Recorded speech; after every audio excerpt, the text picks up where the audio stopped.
So here we are going to understand features of the human heart, essentially major anatomical features that we should all be well and familiar with. And we are going to begin our journey by discussing the vena cava. Now, the heart, it has a superior and inferior vena cava, and these are essentially veins that bring in deoxygenated blood. Now, the one thing I want to clarify before we even go further is the distinction between veins and arteries. Now, in textbooks, we will often see veins denoted in a blue color to denote deoxygenated blood, whereas arteries are often colored in red to denote oxygenated blood. But that is not always 100% the case, and we're going to see this in the heart itself, where the pulmonary veins are actually going to be carrying oxygenated blood back to the heart from the lungs. So, if the veins are capable of carrying oxygenated blood in certain conditions, and arteries are capable of carrying deoxygenated blood in certain conditions, what is a better way to denote the difference between arteries and veins? Now, a better distinction is that arteries carry blood away from the heart, whereas veins carry blood to the heart. So the way that I like to remember this, and I like to tell others to remember this by, is that artery starts with an A, so it goes away from the heart, and then veins are simply the opposite. They bring blood to the heart. Now, the vena cava, these are essentially veins that bring in deoxygenated blood into the heart, into the right atrium. Now, the heart is made up of 4 chambers. We have 2 atria, the right and the left, and then we have 2 ventricles, the right ventricle and the left ventricle. And the blood moves through these 4 chambers before it is pumped out through the aorta and to the body. Now, if I was to take a blood vessel, let's say the blood vessel enters through the superior vena cava, it's first going to enter the right atrium. When that blood vessel enters the right atrium, the next place that it's going to go is the right ventricle. But as it approaches the right ventricle, it's going to move through a valve. Now, this is the first of the 4 valves we are going to go over, and this is referred to as the tricuspid valve. Now, the tricuspid valve falls into a category of valves known as the atrioventricular valves. Now, we have 2 atrioventricular valves. We just saw the first one, which is the tricuspid. We'll see the second one come up shortly, and it's going to be the bicuspid. Now we move through the tricuspid valve, and that blood vessel is now in the right ventricle. Now from the right ventricle, we're going to pass through a second valve, and this valve is referred to as the pulmonary valve because we are entering the pulmonary artery. So this blood vessel is going to go through the pulmonary valve. It's going to enter the pulmonary artery. What do arteries do? They carry blood away from the heart. So this blood vessel is going away from the heart. Where is it going to go? It's going to go to the lungs. When it goes to the lungs, it's going to be oxygenated. So the blood is going to be oxygenated in the lungs. Then that blood vessel is going to come back. And how does blood come back? Well, it goes to the heart through veins. And then we have these pulmonary veins. So this blood vessel is going to pass through the pulmonary veins, and it's going to enter the left atrium. Now that we are in the left atrium, that blood vessel is going to pass through a valve. This is the bicuspid. This is the second atrioventricular valve. And it's going to enter the left ventricle.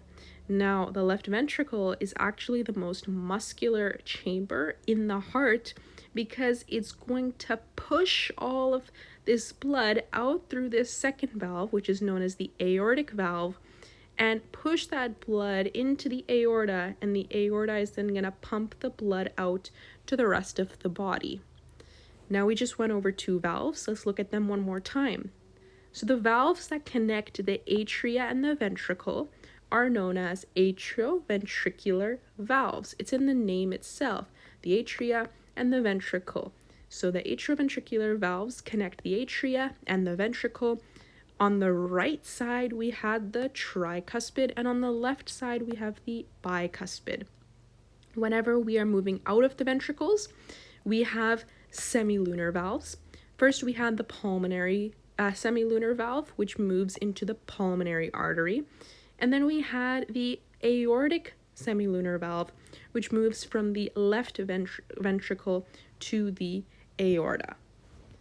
So going back, let's once again label our major structures. We have the superior vena cava, we have the inferior vena cava. They're bringing in deoxygenated blood into our right atrium. And we had the right ventricle, we have the left atrium, and we have the left ventricle. We have the pulmonary artery carrying blood away from the heart to the lungs. We have the pulmonary veins carrying blood to the heart that has been oxygenated by the lungs. And then we have these various valves. We have 4 valves in total, 2 of which are atrioventricular valves and 2 are semilunar valves. And then the blood is going to be pumped out via the aorta. But specifically the aorta, it has these 3 distinct structures. Now, starting off from the left side, we can make note that the first artery that the aorta splits into is known as the left subclavian artery. So we have the left subclavian artery right over here. In the middle, we have the left common carotid artery. And then on the right side, we have the brachiocephalic artery. Now, the brachiocephalic artery is actually going to split into the right common carotid artery and the right subclavian artery. And together, these arteries are going to deliver deoxygenated blood throughout the body.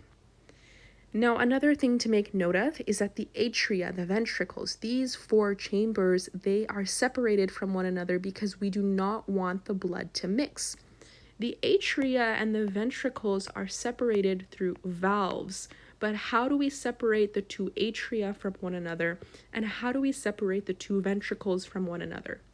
That is when we have this special tissue in place, which we call the septum. And we have an interventricular septum, which simply means we have this partition, this separation between the 2 ventricles. And we have an interatrial septum between the 2 atria. The interventricular septum, it's easier to see in this diagram, but we can't really see the interatrial septum. So we'll take a look in this diagram. So if we orient ourselves, this is the apex of the heart, the right ventricle, left ventricle, right atria, left atria. We can note that the ventricles, once again, we can see a clear separation between the 2 chambers via that interventricular septum. And then we see the atria are separated clearly over here between one another via that interatrial septum. Now, one more thing that we are going to go over in this video is how heart contraction occurs. So in order for the heart to contract, we have this node over here, which is known as the SA node, the sinoatrial node. And it is often referred to as the pacemaker of the heart because it sends off that initial electrical impulse that is going to cause the atria to contract. Now, once the sinoatrial node sends off that signal, it's going to reach the atrioventricular node. And when it reaches the atrioventricular node, there's going to be a brief delay because we don't want the atria and ventricles contracting at the same time. After that brief delay, once the atria have contracted, the ventricles are then going to contract.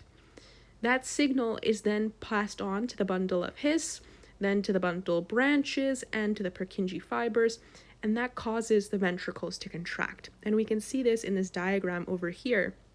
Now, this would be our SA node located in the upper chamber of our right atria. It's going to send off that initial signal, and the 2 atria are going to contract. And then that signal is going to reach the atrioventricular node. Once it reaches that node, it's going to pass on to the bundle of His. Then the bundle of His, it's going to separate into these 2 branches, one going to the right side, one going to the left side of the heart. and it further divides into these Purkinje fibers. And as this signal passes through, it's going to cause the two ventricles to contract. So this is essentially the key features that we should all be well and familiar with about the human heart before we dive into further details of what the human heart looks like.